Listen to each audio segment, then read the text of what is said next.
Hi guys, this is Raj, American Public University System Environmental Management, and my topic is invasive species management and Florida Everglades. So our vision statement, Florida Everglades and invasive species.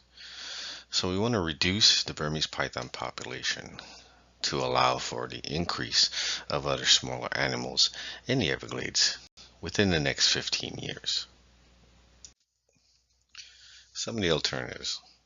Looking at the capture rates in different locations and using the data to search low capture sites and locate snakes at those sites. We're going to also implement some systems to help train and license some of the volunteers who want to go out there and preserve the Everglades by removing some of these snakes um, on their own without being paid hunters.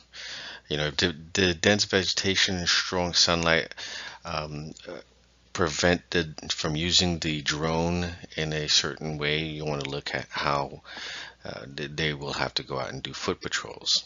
And you want to use the drone around the tree islands at various altitudes and obtain some numerous oblique images and videos. And one of the other things we can use the drones to do is to investigate some of these spoil islands, which have an extensive amount of vegetation, which makes for really good habitat for the pythons. And mapping these can allow hunters to know if they will need to perform foot patrols before time.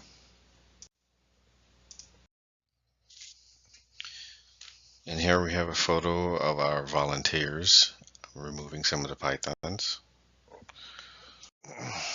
Some criteria for success. Obviously, if we're able to spot the snakes from various heights and angles.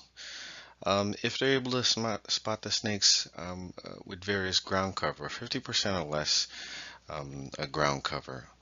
Also, if the snakes don't seem to be startled by the presence of the drone, and we want to use some certain type of programming to fly the drone in the extent of the spoil islands and see if we can use these images to make 3D models or for analysis.